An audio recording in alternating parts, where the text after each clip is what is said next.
انتباہ عزیزم محمد خوبیر سلمہ وائے اور نات شریف.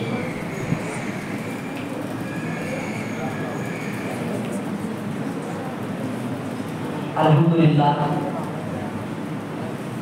آج کا یہ ہمارا پروگرام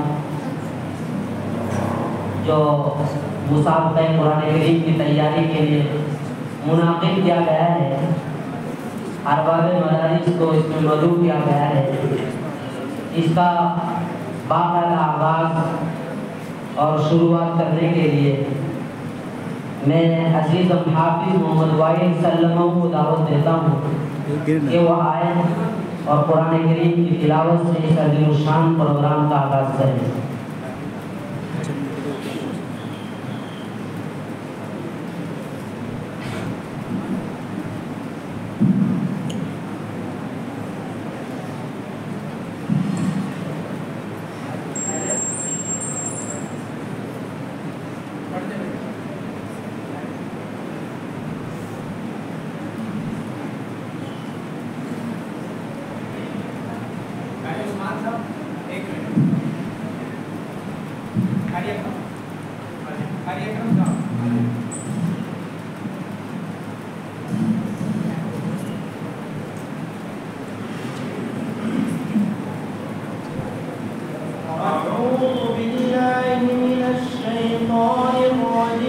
بسم الله الرحمن الرحيم. إذا زلزلت الأرض زلزالها وأخرجت الأرض أثقالها وقال الإنسان ما لها يومئذ تحدث أخبارها بأن ربك أوحى لها يومئذ يصدر الناس أشتاتا ليروا أعمالهم فمن يعمل مثقال ذرة خيرا يره ومن يعمل مثقال ذرة شرا يره صدق الله العظيم.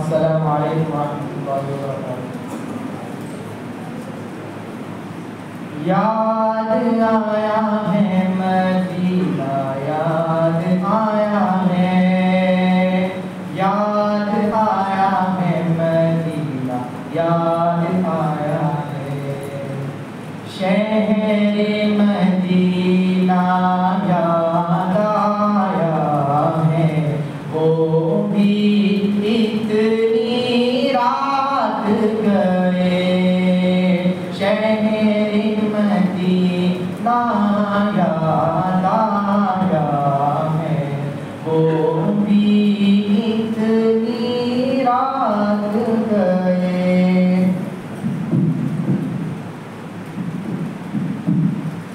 شہر مدینہ، یاد آیا ہے وہ بھی اتنی رات گئے عشق نبی میں، عشق نبی میں دل تڑپا ہے عشق نبی میں دل تڑپا ہے وہ بھی اتنی رات گئے شہر مدینہ، یاد آیا ہے وہ بھی اتنی رات گئے عشق نبی میں دل تڑپا ہے وہ بھی اتنی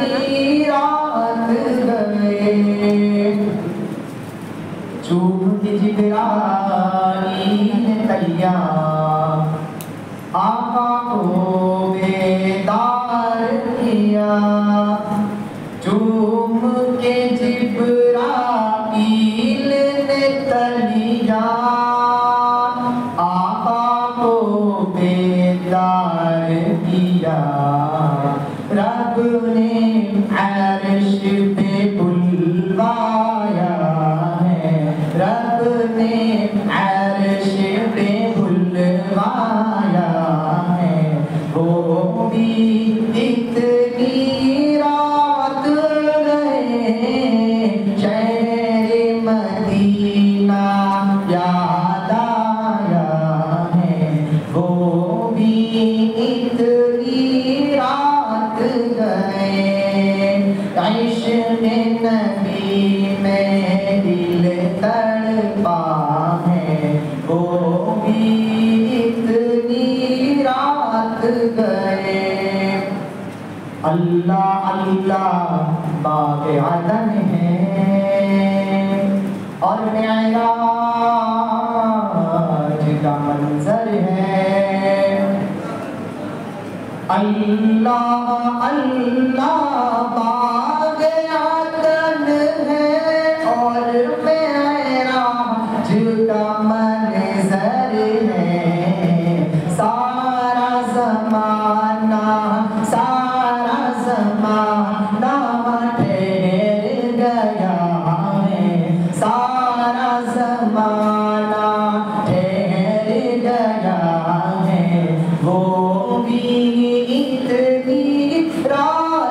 گئے شہر مدینہ یاد آیا ہے وہ بھی اتنی رات گئے بیت اللہ کی چوکھٹ پر ہے دست دعا پھیلائے ہوئے بیت اللہ کی چوکھٹ پر ہے دست دعا پھیلائے ہوئے رب سے عمر کو رب سے عمر کو مانگ رہا ہے رب سے عمر کو مانگ رہا ہے وہ بھی اتنی رات گئے شہر مدینہ یاد آیا ہے وہ بھی اتنی رات گئے عشق نبی میں دل تڑپا ہے عشق نبی میں دل تڑپا ہے وہ بھی اتنی رات گئے ماشاءاللہ الحمدللہ جزاک اللہ.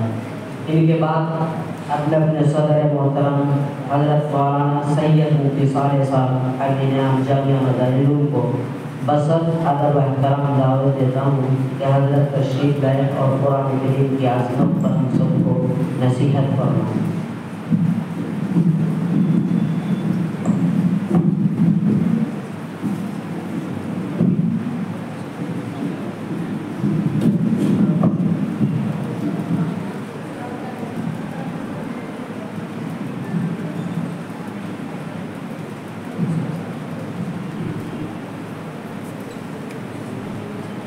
الحمدللہ رب العالمین والصلاة والسلام علی سید الانبیاء واشرف المرسلین نبینا و سیدنا محمد وعلی آلہ واصحابہ الطیبین الطاہرین اما بعد. ہمارا اس وقت کا جو یہ پروگرام ہے وہ آئندہ انشاءاللہ ہونے والے مسابقہ قرآن پاک کی ایک ترتیب بنانے کے لیے اس کو بہتر سے بہتر کرنے کو سوچنے کے لیے اس وقت ہماری یہ مجلس ہے. حضرات علماء کرام کو اساتذہ کرام کو اس کے بارے میں دعوت دی گئی شہر کی. مختصر سی بات عرض کرنی ہے کہ اللہ رب العزت نے ہم لوگوں کو قرآن و حدیث کے ساتھ جو مشغلہ مرحمت فرمایا یہ اللہ کا فضل و کرم ہے. اللہ نے اپنے فضل و کرم سے ہم کو یہ مشغلہ مرحمت فرمایا.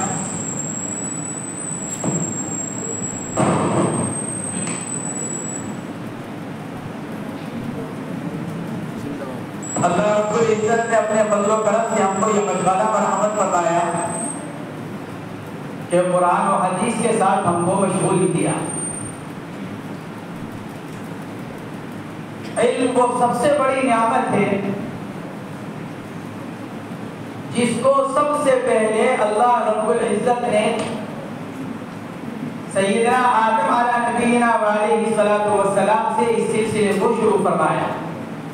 وَعَلَّمَ آدَمَ الْأَسْمَاءَ كُلَّهَا. اللہ رب العزت نے ارشاد فرمایا کہ آدم علیہ السلام کو تمام چیزوں کو بتلایا اور ان کو سکھلایا، ان کے نام بتلائے. یعنی جو اس زمین کے اس دنیا کے سب سے پہلے انسان ہیں وہی سے یہ تعلیمی سلسلہ شروع ہوا. وہی سب سے پہلے انسان، وہی سب سے پہلے نبی اس دنیا کے، اس زمین کے، اور اس زمین کے سب سے آخری نبی جناب محمد رسول اللہ صلی اللہ علیہ وسلم، اور اس مقدس جماعت کے آخری فرد. اللہ نے ان کے بارے میں بھی یہی ارشاد فرمایا وَأَنزَلَ عَلَيْكَ الْكِتَابَ وَالْحِكْمَةَ وَعَلَّمَكَ مَا لَمْ تَكُنْ تَعْلَمُ. اللہ نے خود آپ کو وہ سکھلایا، وہ بتلایا جو آپ نہیں جانتے تھے. تو یہ علمی سلسلہ یہ اتنا مبارک ہے جس کو اللہ رب العزت نے بذات خود شروع فرمایا اور حضرات انبیاء کرام کو بذات خود تعلیم دی، اور پھر حضور پاک علیہ السلام کے صدقے میں اور آپ کے طفیل اللہ رب العزت نے اس امت کو یہ مقام اور مرتبہ مرحمت فرمایا. آج ہمارے جو یہ مدارس اور مکاتب ہیں جو ہمارے اکابر رحمہ اللہ نے قائم کیے، اس کے پیچھے یہی منشا ہے کہ قرآن و حدیث کے جو علوم ہیں، ان قرآن و حدیث کے علوم کو آگے منتقل کیا جائے، آگے نقل کیا جائے، سینہ بسینہ اس سلسلے کو آگے پہنچایا جائے تاکہ یہ علم نسل در نسل ہماری نسلوں میں، ہمارے بچوں میں منتقل ہوتا چلا جائے، اور یہ قرآن و حدیث ہماری اولاد کو، ہماری نسلوں کو دین ایمان کے اوپر جمائے رکھے. آج اس زمانے میں جتنی کوششیں ہو رہی ہیں علم دین سے دور کرنے کے لیے، ایک طرف علم دین کے وقات کو گھٹانے کی کوشش کی جا رہی ہے، دوسری طرف علماء اور عوام کے درمیان دوریاں پیدا کرنے کی کوشش کی جا رہی ہے کہ کسی طرح علماء اور عوام کے درمیان دوریاں پیدا کر دی جائیں تاکہ مسلمانوں کی آئندہ آنے والی نسل وہ قرآن و حدیث سے محروم کر دی جائے. اس لیے کہ جس قوم کا سلسلہ اور تعلق علماء سے ختم ہو جائے پھر وہاں سے دین بھی رخصت ہو جاتا ہے. تاریخ کو اگر آپ پڑھیں، اب سے 5-10 صدیوں پہلے وہ علاقے، وہ ممالک جو علم کے مراکز سمجھے جاتے تھے، وہ ملک اندلس وغیرہ جو علم کے مراکز سمجھے جاتے تھے، وہاں غیروں کی یہ کوشش کہ کسی طرح علماء اور عوام کے درمیان دوریاں پیدا کر دی جائیں، وہ کوشش ان کی کامیاب ہوئی. تو پھر ان کوششوں کے کامیاب ہونے کا نتیجہ یہ نکلا کہ پھر صدیوں تک وہاں کوئی اللہ اور اللہ کے رسول کا نام لینے والا نہیں رہا. وہ ممالک جو علوم کے مراکز سمجھے جاتے تھے، وہاں کوئی قرآن و حدیث کا پڑھنے والا بھی نہیں رہا. تو ہمارے خلاف یہ کوششیں ہو رہی ہیں، مدارس اور مکاتب کے خلاف یہ کوششیں ہو رہی ہیں. ہماری ذمہ داری یہ ہے کہ ہم ان کوششوں کا پورے طور پر مقابلہ کریں، اور جہاں تک ہم اپنا تعاون دے سکتے ہوں اپنا تعاون بھی دیں. یہ ہماری دین کی خدمت بھی ہوگی، اور حضور اکرم صلی اللہ علیہ وسلم نے احادیث شریفہ کے اندر جو فضائل بیان کی، ایک حدیث پاک کے اندر آتا ہے اللہ کے نبی علیہ السلام نے حضرات صحابہ کرام سے ارشاد فرمایا، اتدرون من اجود وجودا، ارے بھائی کیا تمہیں معلوم ہے سب سے بڑا سخی کون ہے؟ کیا جانتے ہو سب سے بڑا سخی کون؟ صحابہ کرام نے عرض کیا اللہ و رسولہ عالم، اللہ اور اللہ کے رسول جانتے ہیں کہ سب سے بڑا سخی کون. آپ نے ارشاد فرمایا سب سے بڑے سخی اللہ رب العزت ہیں. اور پھر آپ نے ارشاد فرمایا اور اللہ رب العزت کے بعد بنو آدم میں سب سے بڑا سخی میں، اللہ کے بعد سب سے بڑا سخی میں. اور پھر آگے کیا ارشاد فرمایا، اور میرے بعد سب سے بڑا سخی کون؟ من علم علما فنشره یأتی یوم القیامت امیرا واحدا او قال امتا واحدا. آپ نے فرمایا کہ وہ جو علم کو سیکھے، قرآن و حدیث کو پڑھے، دین کا علم حاصل کرے، اور پھر اس علم کو حاصل کرنے کے بعد آگے لوگوں کو پہنچائے. فرمایا میرے بعد میری امت کا انسانوں میں سب سے بڑا سخی وہ ہے جو علم دین کو حاصل کرے، رجل علم علما فنشرہ، وہ جو علم حاصل کرے پڑھے، اور علوم میں سب سے افضل کیا ہے؟ قرآن پاک۔ اسی لیے فرمایا کہ خیرکم من تعلم القرآن وعلمہ۔ ایک تو امت محمدیہ کی خیریت کو بیان کیا گیا، کنتم خیر امت اخرجت للناس، اور پھر اس امت محمدیہ کے بہترین افراد ان لوگوں کو بیان کیا گیا جو قرآن و حدیث کے ساتھ شغف رکھنے والے، قرآن کو پڑھنے پڑھانے والے، اپنی صبح و شام قرآن پاک کے اوپر لگانے والے۔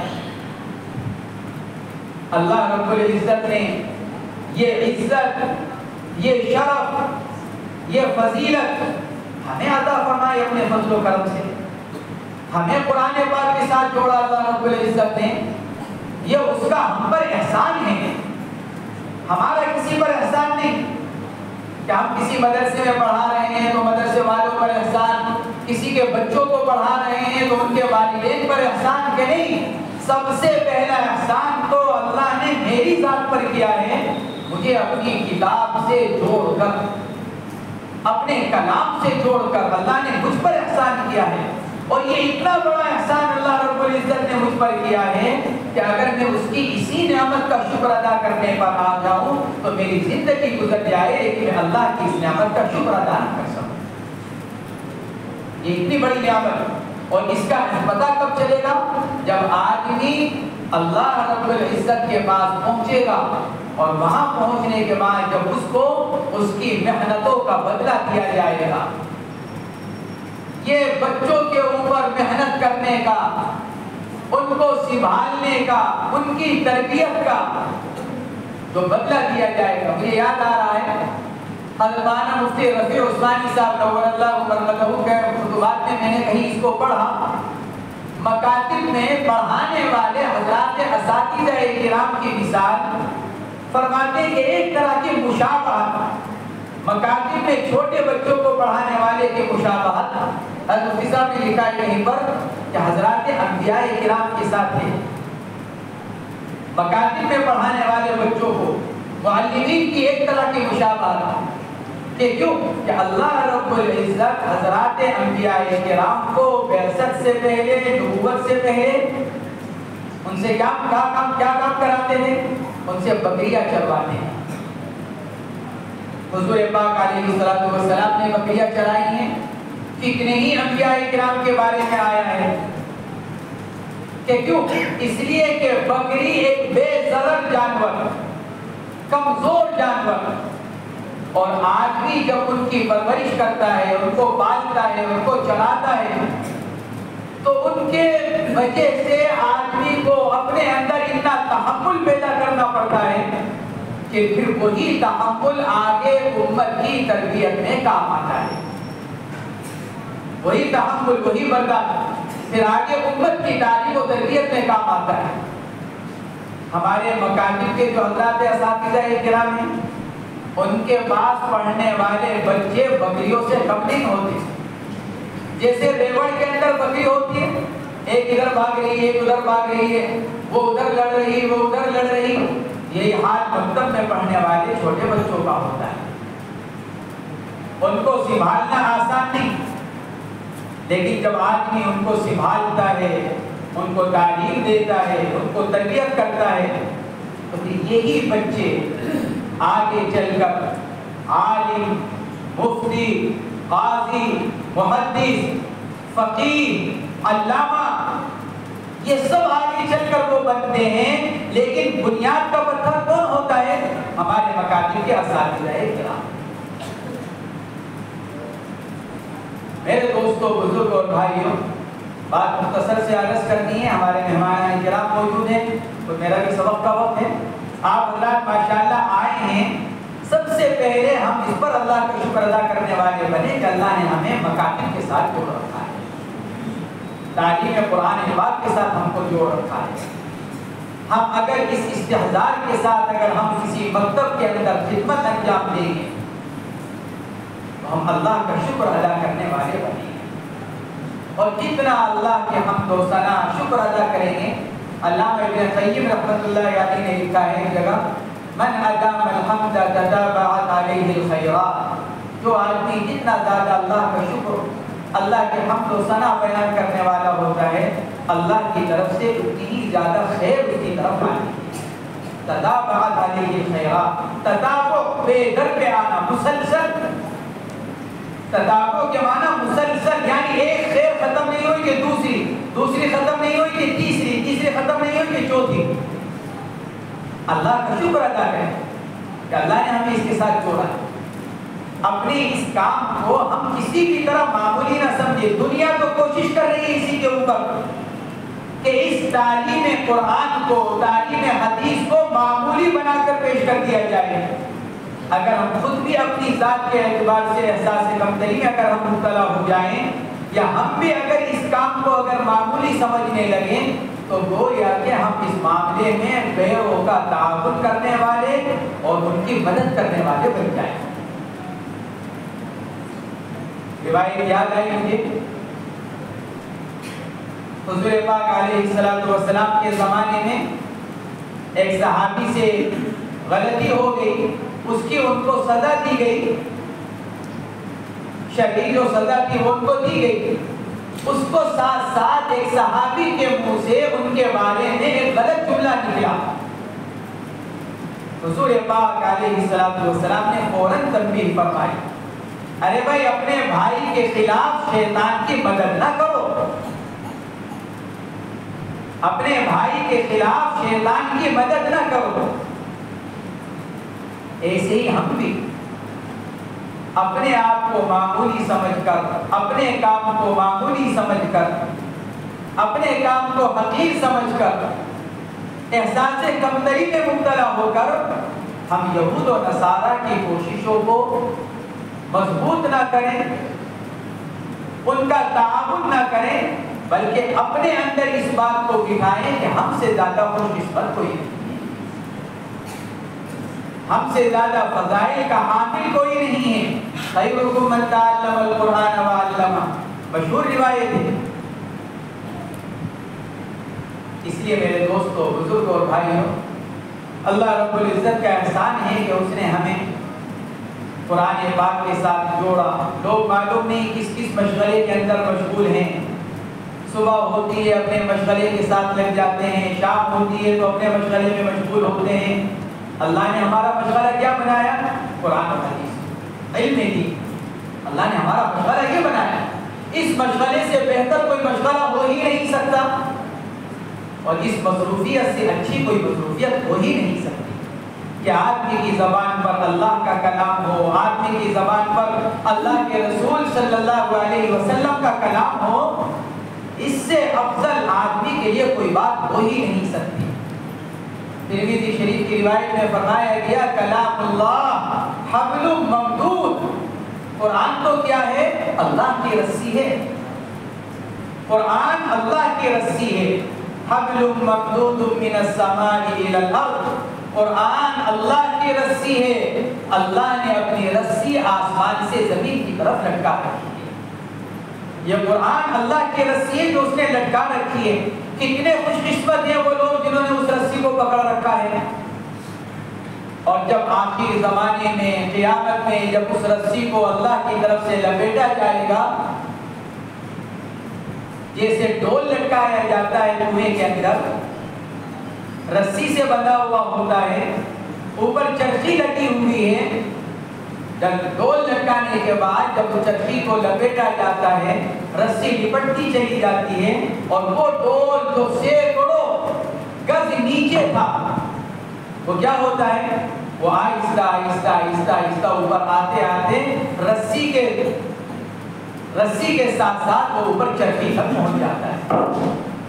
ایسے ہی یہ قرآن اللہ کی رسی ہے جو اللہ نے آسمان سے زمین کی طرف لٹکائی ہے.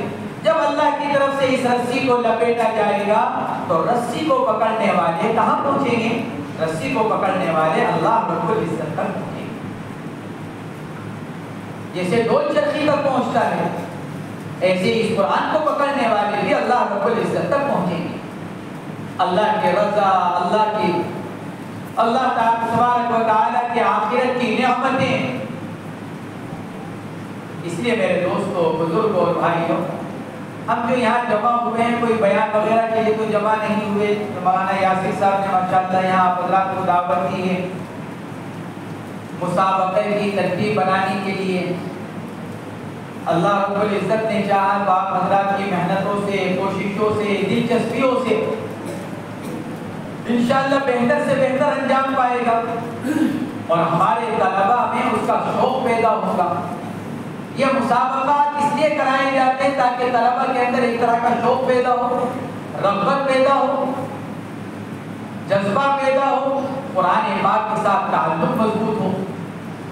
اسی تشویق اور ترغیب کے لیے یہ مسابقات کرائے جاتے ہیں. ہمارے حضرات و غلام محمد صاحب وستانوی دامت برکاتہم العالیہ کے تو مسابقات صرف ملکی نہیں بلکہ پوری دنیا کے لیول کے اعتبار سے ماشاءاللہ کیے جاتے ہیں. آپ حضرات میں سے ماشاءاللہ معلوم نہیں کتنوں نے وہاں شرکت کی ہوگی، آپ کے بچوں نے بھی شرکت کی ہوگی بہت سو نے.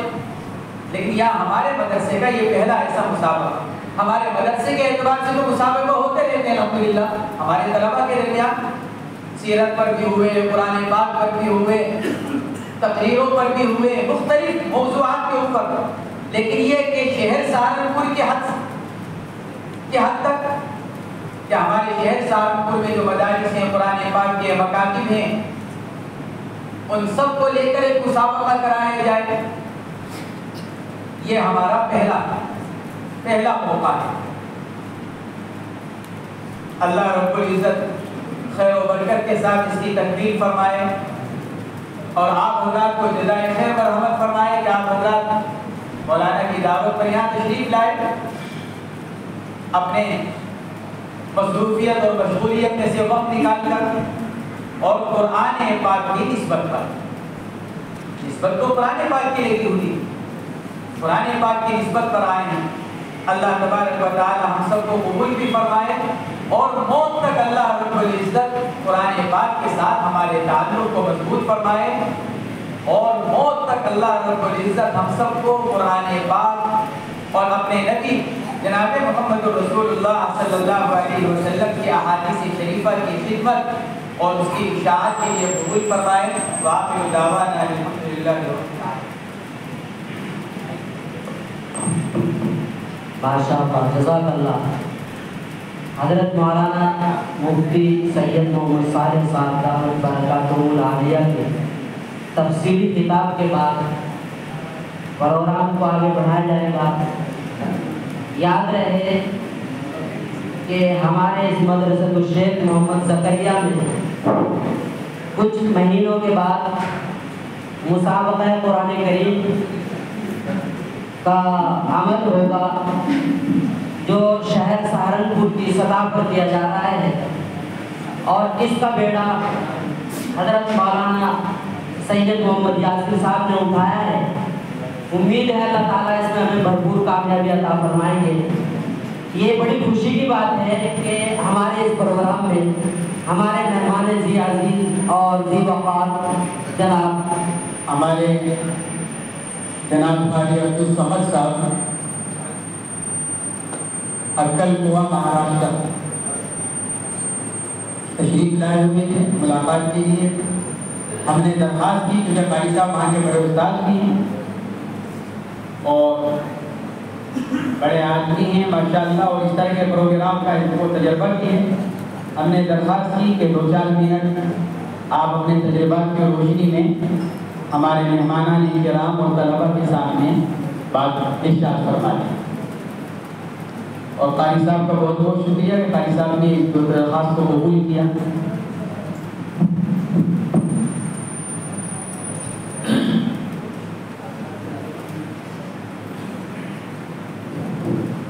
السلام علیکم بھائی. بیان تو کوئی کرنا نہیں ہے، مولانا کا حکم ہے، مولانا یاسر صاحب کا. میرا تو مسئلہ ایسا ہو گیا ہے کہ خود اپنی جان میں سجا پھنس گیا. آیا تھا صرف مظاہر دیکھنے کے لیے، مولانا سے ملاقات سے بھی بچ رہا تھا لیکن مولانا سے ملاقات بھی تو انہوں نے مجھے اپنی جان میں پھنسا دیا. مولانا کا حکم ہے کیونکہ مسابقات ہمارے یہاں جو ہے اکل قوا میں ایک جز ہے، ایک شعبہ ہے مسابقات کا، اور اس کے فوائد ہم ہندوستان کے مدارس میں جاتے ہیں مسابقے کے لیے، تو الحمدللہ بہت اچھے نتائج ہم دیکھتے ہیں وہاں۔ یہ جو مسابقہ مولانا نے ابھی بتایا ہے کہ بھائی مکاتب کا مسابقہ ہے، ایک مرتبہ مکاتب کے مسابقے میں راجستھان میں میرا جانا ہوا، تو میں نے وہاں دیکھا، مسابقے میں شریک ہوا میں، تو الحمدللہ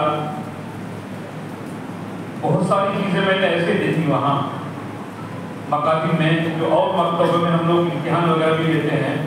تو مسابقے سے اصل مقصد یہ ہے کہ قرآن کریم صحیح طریقے میں پڑھنے کا لوگوں کے اندر، بچوں کے اندر ذوق پیدا ہو جائے، اس لیے کہ قرآن کریم خود کہہ رہا ہے قرآن ترتیلا۔ امام جزیر رحمۃ اللہ علیہ فرما رہے ہیں کہ والأخذ بالتجوید حتم لازم مطلب یجوید القرآن آخر۔ اور کیوں کہہ رہے ہیں؟ وہ کہہ رہے ہیں کہ لأنه به الإله أنزل وهكذا منه إلينا وصل، کیونکہ قرآن کریم کو تجوید کے ساتھ میں پڑھنا یہ بہت ضروری ہے۔ اور پھر فرما رہے ہیں کہ اس لیے کہ قرآن کریم تجوید کے ساتھ میں ہم تک پہنچا ہے، یہ ہماری زبانیں ہیں، ہم عربی تو ہیں نہیں، بھائی ہاں اور ہاں میں تمیز کر پائیں گے، وہ اسی وقت ہوتی ہے جب کوئی سکھانے والا ہمیں سکھائے۔ تو مقصد یہ ہے کہ جب بچے اور بچیاں قرآن اچھے طریقے سے پڑھیں گی تو یہ بچے جب ہمارے مدرسوں میں آئیں گے تو وہ تجوید کے ساتھ جو وہاں سیکھ کے آئے ہیں تو اس پہ وہ عمل کریں گے، پھر ان کو اور اساتذہ ملیں گے اچھا قرآن پڑھنے والے، اچھا قرآن پڑھانے والے۔ تو قرآن کریم کا جو حق ہے کما ہم لوگ اس طرح قرآن پڑھنے کا ان کے اندر ذوق اور شوق پیدا ہوگا۔ ہمارے مولانا کا تو کہنا یہ ہے، مولانا غلام صاحب نام برکات اللہ علیہ، ان کا مشن یہ رہا ہے کہ بھائی مدرسے کے اندر مسابقہ ہر سال بچوں میں ہونا چاہیے۔ ہمارے یہاں کا ایک نظام ہے، حفظ میں جو بچے حافظ ہوتے ہیں، ہمارے یہاں تو چونکہ حفظ کے درجات بہت زیادہ ہیں، تقریباً 115-16 درجات سے حفظ کے ہیں، تقریباً 3300 بچے پڑھتے ہیں۔ تو اس میں جو بچے حافظ ہوتے ہیں ان کے مابین مسابقہ ہوتا ہے، وہ فروعات بناتے ہیں، ایک فرع میں 15-16 بچے رہتے ہیں، اور پہلے 3 مسابقے ہوتے ہیں ان کے، پہلے 10 پارے کا، پھر 20 پارے کا، پھر پورے قرآن کا۔ تو اس میں وہ انعامات کا ایک نشان بناتے ہیں کہ بھائی اگر بچے نے اس طرح نمبر لایا تو ایسے اتنا انعامات ملیں گے۔ اس کے بعد میں جو بچے حافظ ہو جاتے ہیں، جو بچے کا مسابقے 3 مسابقے میں 90% نمبر لاتے ہیں، تو ان بچوں کے مابین ایک مسابقہ ہوتا ہے، اس کو جہی جدہ کا مسابقہ بولتے ہیں۔ تو اس میں مولانا الحمدللہ تقریباً ان بچوں کو 15 سے 16 لاکھ روپے انعامات کے دیتے ہیں، اور مقصد یہ رہتا ہے کہ وہ قرآن کریم تجوید کے ساتھ میں پڑھا جائے اور اچھا یاد کیا جائے، اس لیے کہ جامعہ کا مشن ہے کہ قرآن کریم تجوید سے پڑھا جائے۔ اس لیے مولانا ان چیزوں کے اوپر یہ نہیں دیکھتے کہ کتنے پیسے خرچ ہو رہے ہیں، بس یہ دیکھتے ہیں کہ قرآن کریم پختہ ہو جائے، اور اس کی وجہ یہی ہے کہ ہمارے یہاں تقریباً 550 بچے ہر سال حافظ ہوتے ہیں، جن میں تقریباً 450 سے 500 بچے ایسے رہتے ہیں جو ایک بیٹھک میں قرآن سناتے ہیں، اور اس میں بھی مولانا جو ہے بہت درجہ سے کام لیتے ہیں۔ وہ بچے جو قرآن سناتے ہیں ایک رات میں عصر کے بعد سے شروع ہو جاتے ہیں اور فجر تک پڑھتے رہتے ہیں، جو بچے سنتے ہیں ان کو بھی انعامات دیتے ہیں، جو سناتے ہیں ان کو بھی انعامات دیتے ہیں، ان کے ناشتہ کا انتظام بھی کرتے ہیں۔ اور صرف وجہ یہ ہے کہ قرآن کریم کو تجوید کے ساتھ میں پڑھا جائے اور تجوید کے ساتھ میں ہی اس کو یاد کیا جائے۔ تو یہ مولانا نے جو بتایا کہ بھائی ابھی جو ہے یہ مکاتب کا مسابقہ ہے، اس میں بہت خوشی بھی سن کر کے کہ بھائی علاقے میں جو ہے مکاتب کا بھی مسابقہ ہو رہا ہے، کیونکہ مکاتب کے مسابقے بہت کم ہوتے ہیں۔ میں اکثر دیکھا ہوں، مسابقات میں جاتا ہوں تو مدارسی کے مسابقے ہوتے ہیں، مکاتب کے نہیں ہوتے۔ اور راجستھان میں ایک مسابقہ جو میں نے بتایا اس سے تقریباً 15 سال کے قریب کی بات ہو گئی، اس کے بعد میں ادھر بھی جانا تھی وہ مسابقے میں مکاتب کے، تو الحمدللہ بڑی خوشی ہوئی ہے کہ مولانا نے جو یہ ذمہ داری دی ہے اور اس کی سرپرستی کر رہے ہیں. تو دل سے دعا ہے کہ پروردگار اس مسابقوں کو قبول فرمائے اور ہمیں اس کو اچھی طریقے سے سمجھنے کی توفیق عطا فرمائے. اور زیادہ کچھ بولنے کے الفاظ مولانا بہت سارا بول گیا ہے مولانا صاحب کے سامنے. تو باقی ہمارے لیے بھی دعا کی درخواست ہے. ہم ایک مشن پہ نکلے ہیں, مولانا کی طرف سے مشن ہے مدارس کے وزٹ کا. تو بہت ساری پریشانی سامنے آ رہی ہیں. تو آپ حضرات سے درخواست ہے کہ ہم لوگوں کو بھی دعا کریں کہ اللہ ہمارے سفر کو آسان فرمائے اور پروردگار کے سفر کو ہمارے قبول فرمائے. آپ کی دعوات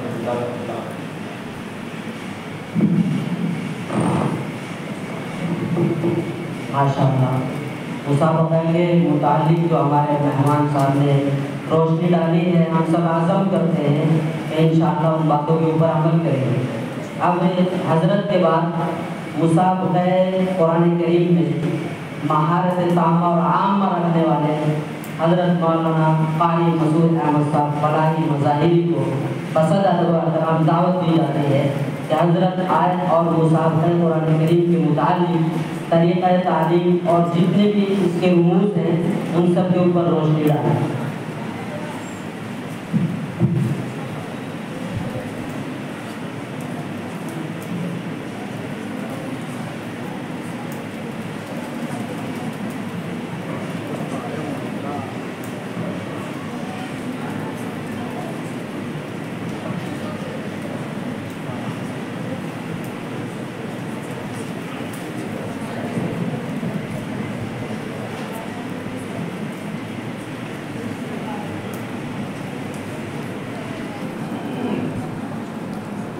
بسم اللہ الرحمن الرحیم نحمده ونصلی علی رسولہ الکریم.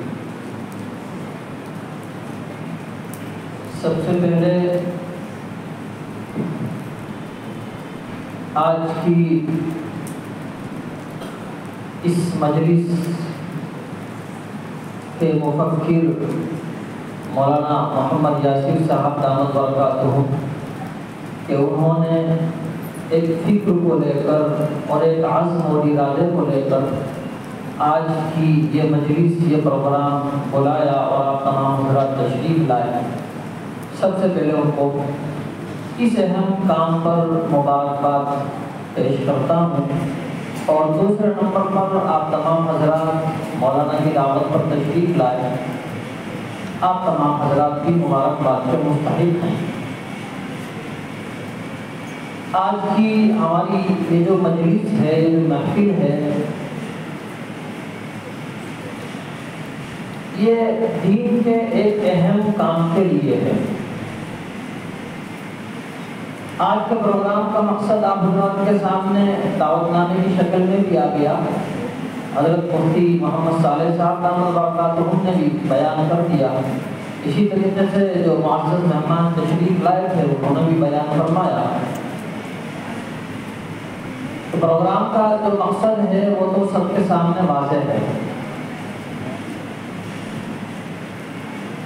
اللہ تبارک و تعالیٰ قرآن کریم میں ارشاد فرماتے ہیں فاستبقوا الخیرات. دوسری جگہ ارشاد فرماتے ہیں وفی ذلک فلیتنافس المتنافسون. فاستبقوا الخیرات, نیکی اور بھلائی کے کاموں کی طرف بڑھنے کی سبقت کرنے کی کوشش ہم سب کو کرنی چاہیے. یہی اللہ تبارک و تعالیٰ اس آیت پاک میں ارشاد فرما رہے ہیں. ہمارا دنیا کا جو ماحول ہے اس ماحول کی اگر ہم بات کریں تو اس ماحول میں جب ہم بہت گہرائی سے دیکھتے ہیں تو پوری دنیا کے اندر الگ الگ چیزوں کے مقابلے, الگ الگ چیزوں کے پروگرام منعقد کیے جا رہے ہیں اور لوگ اس میں شرکت کرتے ہیں. گانوں کے مقابلے ہوتے ہیں, ناچ کے مقابلے ہوتے ہیں, حسن کے مقابلے ہوتے ہیں, دوڑ کے مقابلے ہوتے ہیں, نشانے بازی کے مقابلے ہوتے ہیں, تیراکی کے مقابلے ہوتے ہیں, اور ہمارے مدارس کی لائن میں تقاریر کے مقابلے ہوتے ہیں. اسی طریقے سے مدارس کی لائن میں اذان کے بھی مقابلے منعقد ہو رہے ہیں، اور اذان کے ساتھ ساتھ قرآن کے مقابلے، نعت کے مقابلے بھی منعقد ہو رہے ہیں۔ فاستبقوا الخیرات، خیر کے کاموں کی طرف سبقت کیجیے۔ حفظ قرآن کریم جو ہم پڑھتے ہیں، پڑھاتے ہیں ہمارے مدارس میں، ہمارے مکاتب میں، یہ بھی ایک اہم بھلائی اور اعظم الخیرات ہے۔ اس لیے قرآن کریم میں مسابقے کا عمل انتہائی مؤثر اور انتہائی مفید ہے۔ پروگرام کی تاریخ، کن تاریخوں میں مسابقہ منعقد کیا جائے گا ہمارے شہر سہارنپور کے مدارس مکاتب کے درمیان، انشاءاللہ اس کی بعد میں آپ تمام حضرات کو اطلاع بھی دی جائے گی، اس کے فارم بھی انشاءاللہ چھپ جائیں گے، اور وہ فارم بھی آپ حضرات کی خدمت میں انشاءاللہ پیش کیے جائیں گے۔ اس کی جو بھی ترتیب ہوگی وہ انشاءاللہ مولانا یاسر صاحب آپ حضرات سے رابطہ رکھیں گے اور بتائیں گے۔ میرا جو بولنے کا مقصد ہے وہ یہ ہے کہ یہ جو مسابقہ ہے، یہ جو مسابقہ منعقد ہوگا، ہمارے بہت سارے احباب وہ ہیں جو آج سے قبل کسی نہ کسی مسابقے کے پروگرام میں شریک ہوئے، چھوٹی جگہ بھی شریک ہوئے اور بڑی جگہ بھی شریک ہوئے، تو ہمیں وہ تمام چیزیں معلوم ہیں کہ مسابقے میں کن کن امور کا لحاظ رکھا جاتا ہے اور کن امور سے پرہیز کیا جاتا ہے۔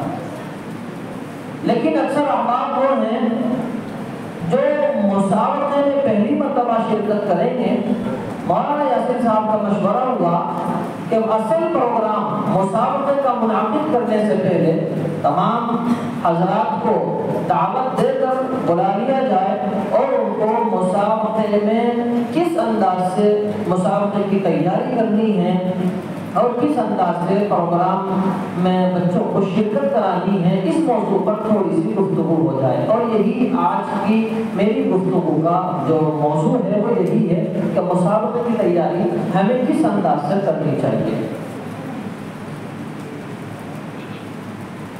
سب سے پہلے ہمیں یہ سمجھنا چاہیے کہ جو مسابقات منعقد کیے جاتے ہیں اس سے فائدہ کیا ہوتا ہے۔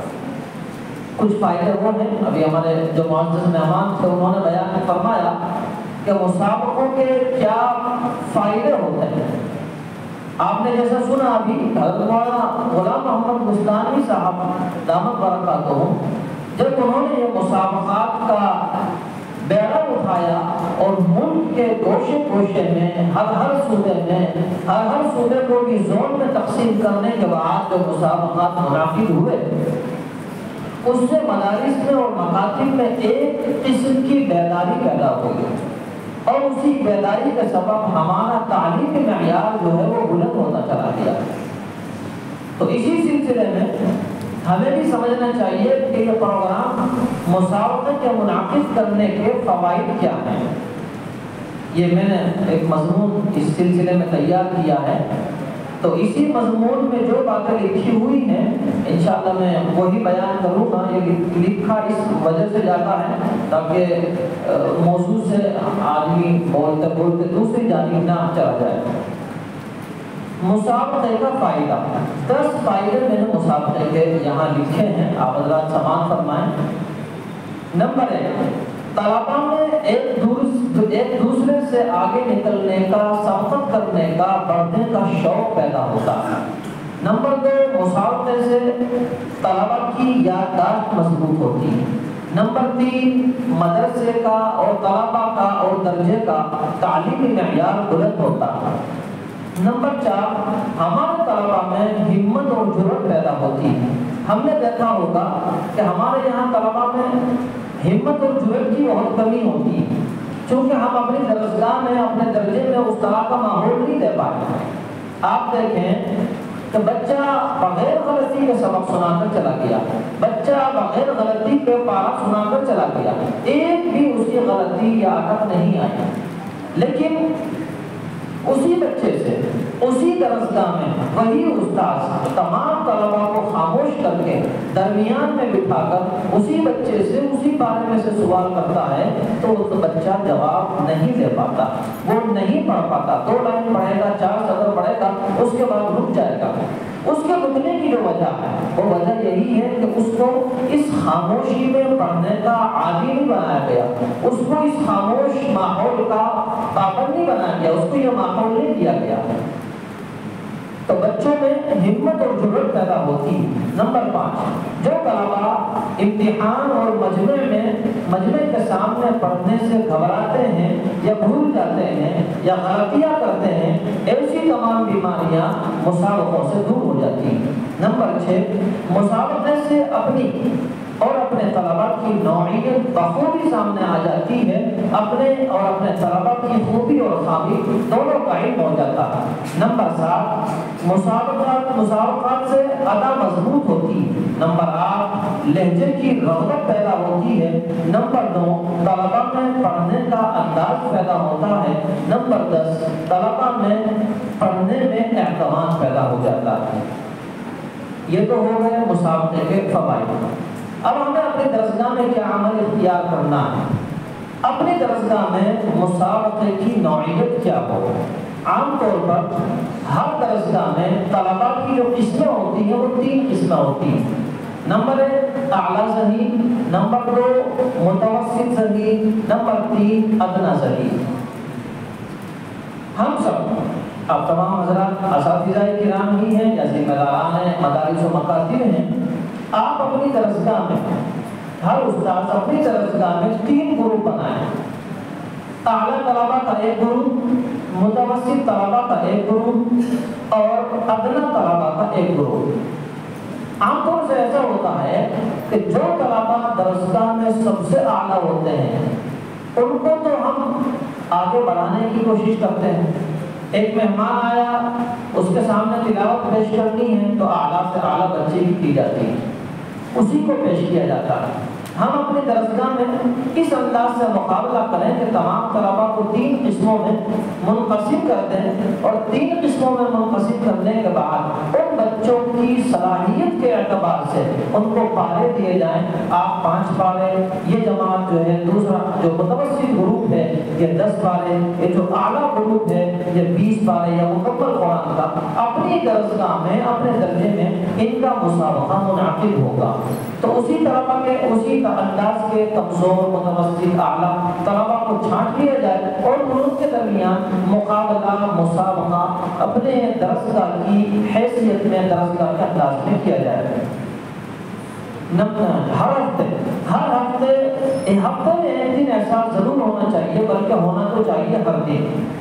اگر ہر دن ہم یہ عمل کر لیتے ہیں تو اس کے بھی بہت فوائد ہیں، لیکن اگر ہر دن مدرسے میں یہ ماحول پیدا نہیں کیا جا سکتا تو ہم ہفتے میں ایک دن جمعرات کے روز یہ ماحول پیدا کر سکتے ہیں۔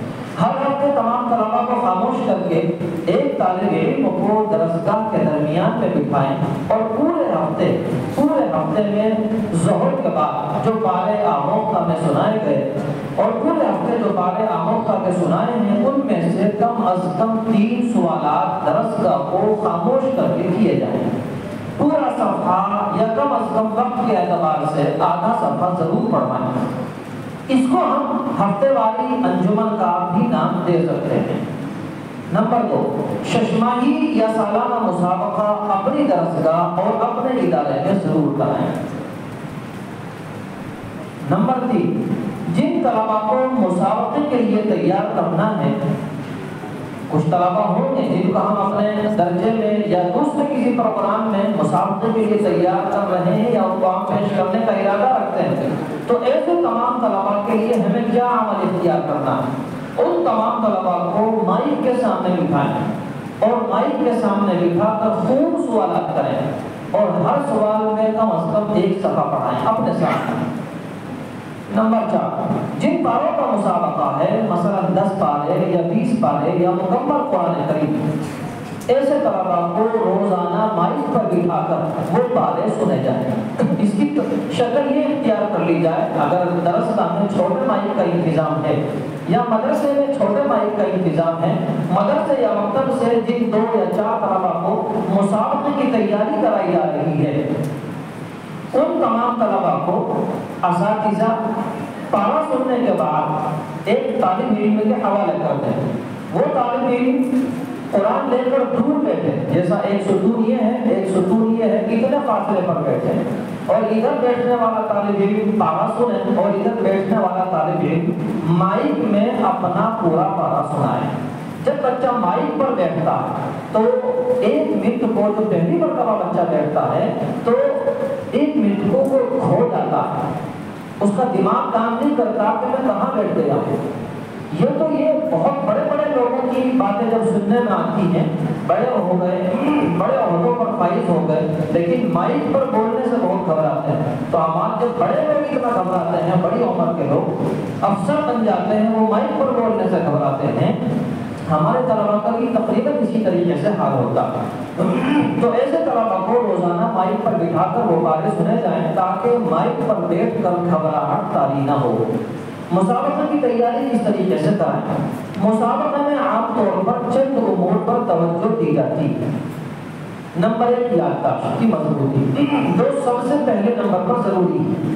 اس کو 3 مراحل سے سمجھنے کی کوشش فرمائیں۔ پہلا مرحلہ، طالب علم یا مصاحب اپنا پارا بغیر غلطی اور اٹک کے سنائے۔ اگر اس کی غلطی آ رہی ہے تو سمجھ لیجیے وہ طالب علم مسابقے کے لیے مکمل طور پر تیار نہیں ہوا۔ اگر وہ طالب علم بغیر اٹک اور غلطی کے اپنا پارا سنا رہا ہے تو سمجھ لیجیے کہ وہ ہمارے درجے میں پہلے مرحلے میں کامیاب ہو گیا۔ دوسرا مرحلہ، پارا سنانے کے بعد خود استاد یا دوسرا طالب علم اس پارے میں سے کم از کم 10 سوالات کریں۔ اگر وقت کم ہے، نہیں 10 سوالات کیے جا سکتے تو 5 سوالات ضرور کریں۔ کم از کم 10 سوالات کریں، اور یہ سوال کرنے کا انداز عام طور سے کیا ہوتا ہے؟ سوال کرنے کا انداز عام طور سے یہ ہوتا ہے کہ صفحے کے شروع سے، سورت کے شروع سے، رکوع کے شروع سے، یا آدھے جہاں سے آدھا یا 3 پاؤں یا پاؤں ہو رہا ختم ہو رہا ہے وہاں سے، تو ایسے سوالات نہ کیے جائیں۔ سوالات ایسی جگہ سے کیے جائیں جو مشکل سے مشکل ترین مقام ہے۔ سوالات ایسے انداز سے کیے جائیں، مثال کے طور پر ایک سورت شروع ہونی ہے، سورت شروع ہونے سے پہلے ایک آیت ہے، وہ اس آیت بچے کو پڑھ کر بتائی جائے کہ یہاں سے پڑھنا۔ آپ دیکھیں گے کہ جب ختم ہونے والی جو سورت ہے اس کی آخری آیت سے سوال کیا گیا اور اگلی شروع ہونے والی دوسری سورت ہے، بچہ عام طور سے ایسی جگہ پڑھ تو دیتا ہے اس آیت کو، لیکن پڑھنے کے بعد خاموش ہو جاتا ہے۔ اب اس کو یاد نہیں آتا کہ یہ سورت ختم ہو گئی یا مجھے بسم اللہ پڑھ کر سورت شروع کرنی ہے۔ تو ایسے انداز سے سوال کیے جائیں کہ بچے کو معلوم بھی ہو جائے کہ سوالات کس انداز سے ہونے ہیں۔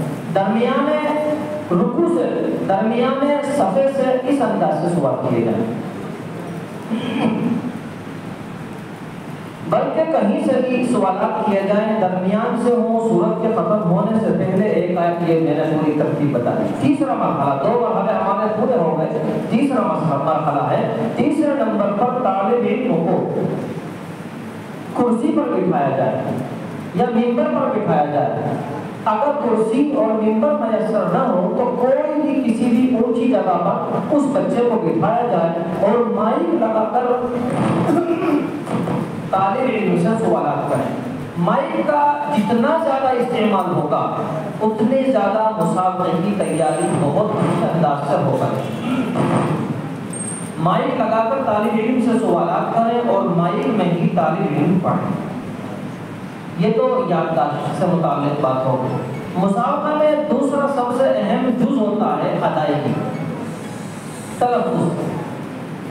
دوسرے نمبر پر سب سے اہم چیز تلفظ اور ادا کا درست ہونا، حروف کا مخارج سے ادا ہونا، تمام قواعد کی رعایت کرتے ہوئے تلاوت کرنا، اس پر توجہ بہت زیادہ ضروری ہوتی ہے۔ غنہ، مد، اخفا، اظہار، طول باریک کی رعایت کرنا، معروف مجہول کی رعایت کرتے ہوئے تلاوت کرنا اور اسی انداز سے بچے کو تیار کرنا، یہ تمام امور ادائیگی سے متعلق ہو گئے۔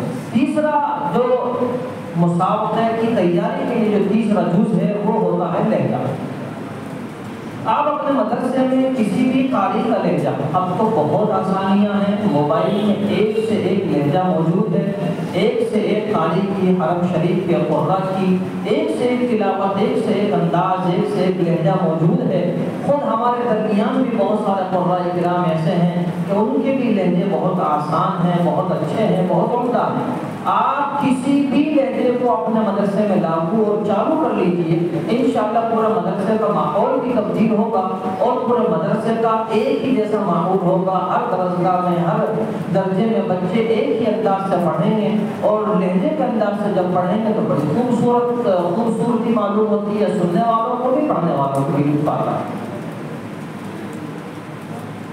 اگر تلاوت لہجے کے ساتھ ہو تو پڑھنے اور سننے میں، پڑھنے والوں کو بھی اور سننے والوں کو بھی، دونوں کو مزہ آ جاتا ہے۔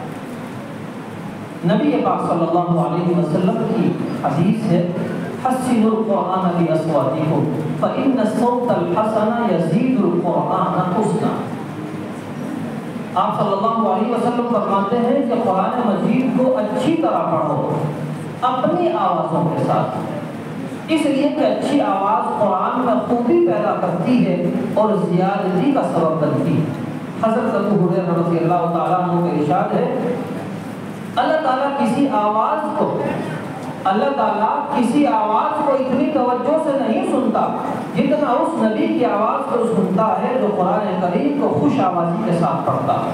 یہ لہجے کی سے متعلق حدیث پاک کی آپ حضرات کے سامنے پیش کی گئی، تو لہجے کی جانب بھی ہم سب کو توجہ دینی چاہیے، اور جب ہم لہجے کی جانب توجہ دیں گے تو انشاءاللہ اس سے بھی جرأت اور ہمت پیدا ہوتی ہے۔ ایک جز ہے مسابقے کا ہمت اور جرأت۔ بتایا جا چکا کہ زیادہ سے زیادہ سوالات کیے جائیں، جتنے زیادہ سوالات مائک پر بٹھا کر کیے جائیں گے یا زیادہ سے زیادہ سوالات اونچی جگہ بچوں کو بٹھا کر کیے جائیں گے، آپ اس کے لیے یہ بھی کر سکتے ہیں کہ ایک چھوٹا سا اسٹیج لگائیں اور اسٹیج پر تمام اساتذہ بیٹھیں اور ان اساتذہ کی موجودگی میں اس طالب علم کو کرسی پر یا اونچی جگہ پر بٹھا کر مائک میں سوال کیے جائیں، تو اس سے اس کا حوصلہ، اس کی گھبراہٹ دور ہوتی ہے اور حوصلہ پیدا ہوتا ہے۔ ایک سب سے اہم چیز آتی ہے آواز اور گلے کی حفاظت۔ ان تمام چیز، یادداشت، ادائیگی، لہجہ، ان تمام چیزوں کے ساتھ ساتھ یہ بھی بہت ضروری امر ہے کہ جن طلباء کو مسابقے کے لیے منتخب کر کے تیاری کرائی جا رہی ہے ان کی مستقل نگرانی کی جائے۔ خاص طور پر گلے اور آواز کی مکمل نگرانی کرنی چاہیے، مکمل طور پر پرہیز کی ہدایت کی جائے۔ ٹھنڈی چیزیں، سرخ چیزیں، تلی ہوئی چیزیں، ایسی چیزیں جن سے گیس پیدا ہوتی ہو، وہ ہر گیس پیدا کرنے والی چیز آواز کو خراب کرتی ہے۔ تلی ہوئی چیزیں، ان تمام چیزوں سے بالکل لیا پرہیز کرانے کی کوشش کی جائے۔ اسی طریقے سے بچے کو زیادہ زور سے پڑھنے، زیادہ چلانے، زیادہ چیخ چیخ کر پڑھنے سے بالکل پرہیز کرایا جائے۔ جب مائک سامنے لگا ہوا ہے تو پھر چیخنے چلانے کی ضرورت نہیں ہے، بس آواز میں بھی بچہ پڑھ سکتا ہے۔ جو آواز کو پہنچانے کا کام ہے وہ پورا کام مائک انجام دے گا۔ بچے کی آواز کم ہوگی تو جتنا زیادہ زور سے بچہ چلاتا ہے تو گلے میں اللہ رب العزت نے کچھ تار پیدا کیے ہیں جن کو اوتار صوتیہ کہتے ہیں، جن کو ہم آسان زبان میں کچھ رگیں کہتے ہیں، جن رگوں سے آواز پیدا ہوتی ہے۔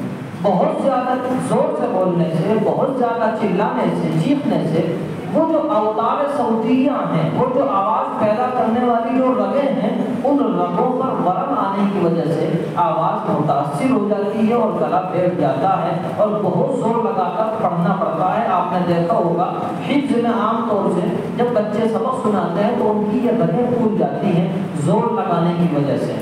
اگر یہ رگیں پھولتی ہیں تو اس کا مطلب ہے کہ اس کے گلے کے جو رگیں ہیں، جو اوتار صوتیہ ہیں، ان پر ورم آیا ہوا ہے، تو اس ورم کو بھی دور کرنے کی ہمیں کوشش کرنی چاہیے۔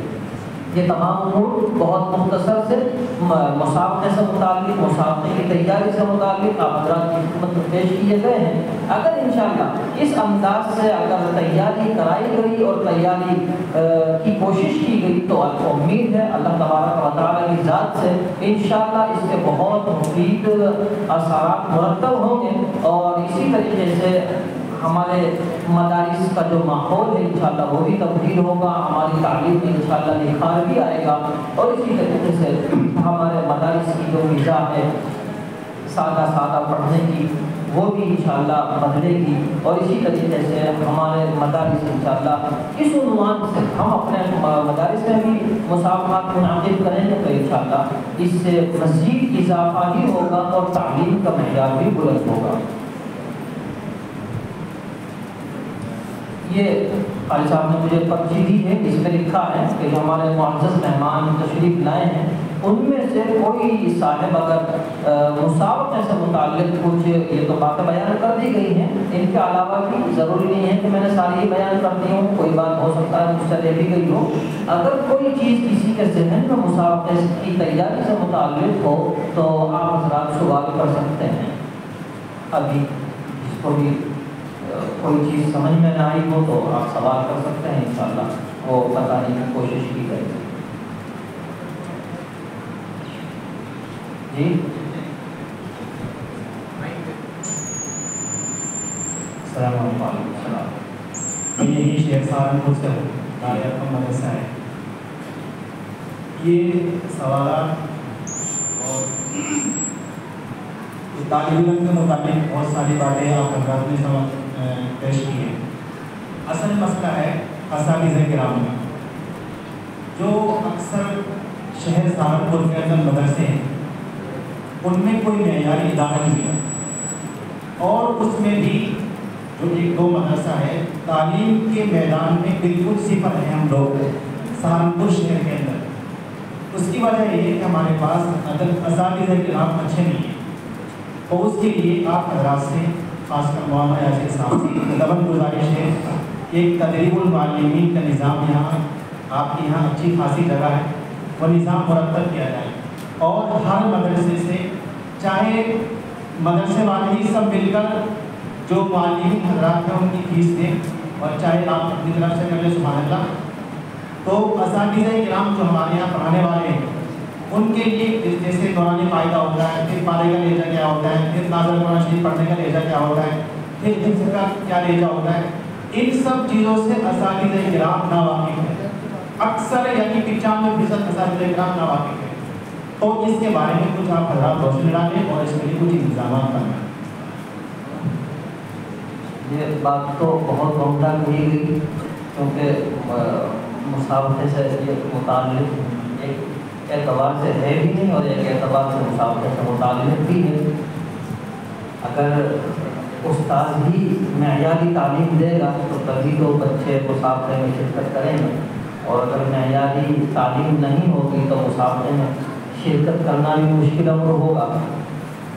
جیسی بات کہی کہ یہ بہت افسوس کی بات بھی ہے کہ ہم جس شہر میں بیٹھے ہیں، جس جگہ ہم بیٹھے ہیں، اور یہیں بیٹھ کر اگر یہ بات کہی جائے کہ یہاں کوئی اہم کام نہیں ہو رہا ہے تو میں سمجھتا ہوں سب سے پہلے میرے لیے یہ واقعی شرمندگی کی بات ہے کہ ہم اتنے عظیم شہر میں ہوتے ہوئے، اتنے عظیم ادارے کی جڑ میں رہتے ہوئے اگر ہمیں یہ چیز میسر نہیں ہے تو پھر کہاں میسر ہوگی۔ اس سلسلے میں یہی فکر مندی جو ہے، یہ جو آج کا جو یہ پروگرام ہے، یہ انہی چیزوں کو لے کر ہے کہ انشاءاللہ یہ مسابقہ ہوگا، دیکھیں گے تو سب کو اپنی اپنی نوعیت سامنے آ جائے گی کہ ہم کیا کر رہے ہیں۔ قرآن کریم کی تعلیم سے متعلق اگر بیان کیا جائے کہ دنیا میں کس انداز سے تعلیم ہو رہی ہے تو میں یہ سمجھتا ہوں کہ شاید اگر ہم نے اپنے دل پہ لے لیا کہ کیسی کیسی تعلیم لوگ کر رہے ہیں، انجام دے رہے ہیں، کیسی کیسی تعلیم بچوں کو دے رہے ہیں، تو شاید ہمارے لیے سب سے زیادہ شرمندگی کا مقام ہوگا کہ ہمیں کہاں ہونا چاہیے تھا اور ہم کہاں ہیں۔ ابھی 2-4 روز پہلے ایک مہمان تشریف لائے اور انہوں نے ایک جملہ کہا کہ آپ ہمارے یہاں ضرور تشریف لائیں، میں آپ کو دعوت دے رہا ہوں، آپ آنے سے پہلے صرف 2 دن پہلے فون کر دیں کہ میں آپ کے یہاں آ رہا ہوں۔ میری مرضی پر انہوں نے چھوڑ دیا کہ آپ جب مرضی آنا چاہیں جب آ جائیں۔ ہمارے چھوٹے سے مکتب میں آپ دیکھیں گے کہ ہم اپنے مکتب میں بچوں کو جو قرآن سکھا رہے ہیں وہ ترجمے کے ساتھ سکھا رہے ہیں۔ حالانکہ ترجمہ ان کے ذہن سے بہت اونچی چیز ہے، لوگ دورہ حدیث شریف سے فارغ ہو جاتے ہیں لیکن ترجمہ قرآن کا کرتے ہوئے گھبراتے ہیں۔ یہ سوچنے کا مقام ہے کہ وہ حفظ کے ساتھ ساتھ کس انداز سے اس چیز کو لے کر چل رہے ہیں کہ وہ ترجمے کے ساتھ قرآن کریم کی تعلیم دے رہے ہیں۔ ایک جگہ اور جانا ہوا، طلبا کا سنا، ان طلبا کا سن کر سب سے پہلے تو افسوس مجھے ہی ہوا اس انداز سے کہ وہ حفظ کے طلبا ہیں، ترجمے کے ساتھ قرآن پڑھ رہے ہیں اور ترجمے کے ساتھ ساتھ وہ قرآن کریم میں جو افعال آئے ہیں، یہ کون سا صیغہ ہے، اس کی پوری گردان کیا ہے، وہ گردان کر کے بچہ بتا رہا ہے حفظ میں۔ شاید ہمارے یہاں میرے بھی یاد نہیں بہت ساری گردانیں تو ہم بھی بھول گئے۔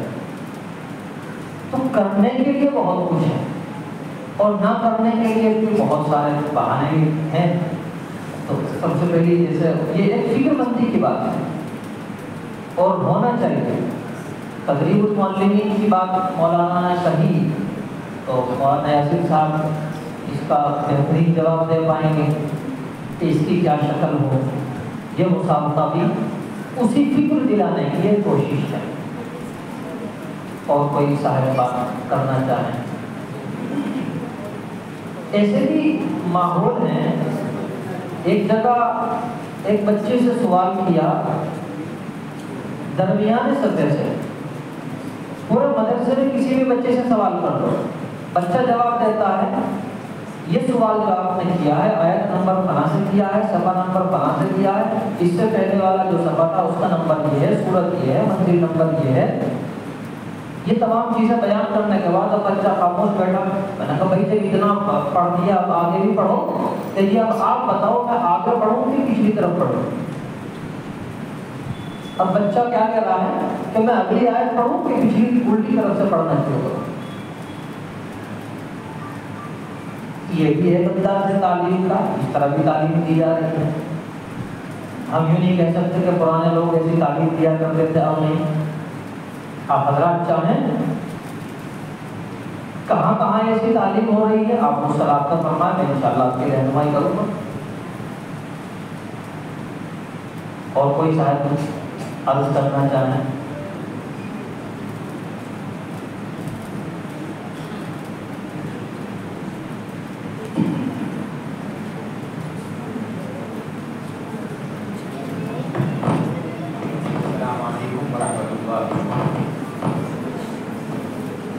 اللہ آپ حضرات کو سب کو ہدایت دے، یہاں تشریف لائے اور وقت نکالا اور یہ ایک بہت ہی حساس موضوع پر آپ نے یہاں جمع ہو کر اس کے حل کرنے کی کوشش کی۔ مگر اس میں ایک طریقہ یہ ہے کہ اس کا آخر میں اظہار تشکر ہوتا ہے۔ میں یہ سمجھتا ہوں کہ اظہار تشکر کی بالکل ضرورت نہیں ہے۔ آج کی مجلس تو فکر دلانے کے لیے، کوئی آدمی کسی چیز کی فکر کرتا ہے، کوئی کسی چیز کی فکر کرتا ہے۔ ہم نے آج اللہ کے کلام میں اور اس کی بہتری کے لیے اور اس کی مقصود کو صحیح طور پر پہنچانے کے لیے فکر سوار کی ہے، تو اس کی قبولیت کی مقبولیت کی دعا کرنی چاہیے کہ اللہ آج یہاں بیٹھے ہیں، ایک فکر لینے کے لیے آئے ہیں، تو آگے بھی ہم اس کو سامنے رکھ کر اور اس پر کوشش کرتے ہوئے آگے بڑھیں، اور جو کچھ ابھی تک کی کمی اور کوتاہی ہوئی ہے اللہ جل شانہ اس کو معاف فرمائے۔ ہمارے جو عزیز مولانا نے ایک سوال کیا تدریس کے تعلق سے، ہم نے اپنے مذاہب کے اساتذہ کی حد تک کئی مرتبہ اپنے ادارے میں ان حضرات کو بلایا اور اپنے ساتھیوں کو بٹھلا کر ایک ہفتہ ہم نے ایک کیمپ چلایا، 1 گھنٹہ 2 گھنٹہ اپنے ساتھیوں کے اعتبار سے، وقت کے اعتبار سے. اور اب اگر شہر سے یہ مانگ آتی ہے کہ ہم باقاعدہ پورے شہر کو یہاں جوڑے ہو کریں تو انشاءاللہ اس کے لیے بھی کوشش کریں گے. ابھی آپ نے دیکھا کلکوا سے قاری صاحب تشریف لائے تھے، ماشاءاللہ مقبول آدمی ہیں وہاں کے. میں نے ان سے بھی بات رکھی کہ کوئی اور وقت ہو ایسا جو آپ یہاں تشریف لائیں اور پھر ہم اپنے ان تمام حضرات کو جوڑیں اور آپ کی کچھ ترغیبی بات ہو جائے. الحمدللہ مذاہب کیونکہ مرکزی ادارہ ہے تو بہت سے حضرات جو اپنے فن کے ماہر ہوتے ہیں، اللہ والے ہوتے ہیں، تشریف بھی لاتے رہتے ہیں. اور حاجی شاہ کمال کی برکت سے وہ یہاں بھی ہمارے یہاں آتے رہتے ہیں. بزرگان دین کے قبرستان میں جب وہ فاتحہ پڑھنے کے لیے آتے ہیں تو گیٹ کھلا ہوا دیکھ کر وہ اندر بھی آ جاتے ہیں. اس بہانے ہماری ان سے ملاقاتیں رہتی ہیں. تو انشاءاللہ جیسے جیسے ان اکابر کے اور بڑوں کی ترتیب ہمیں معلوم ہوتی رہے گی، ہم انشاءاللہ شہر میں آپ کو اطلاع کراتے رہیں گے، کیمپ لگاتے رہیں گے. اس معاملے میں انشاءاللہ آپ کے ساتھ ہیں. باقی آج کی یہ مجلس فی الحال ہی ختم ہو رہی ہے. انشاءاللہ تقریباً 2-2.5 مہینے کا اس میں وقت دیا جائے گا اور 1 مہینہ پہلے آپ کے پاس فارم پہنچ جائے گا جو شرائط وغیرہ جو بھی اور موبائل نمبر یہ ساری چیزیں اس کے اندر ہوں گی.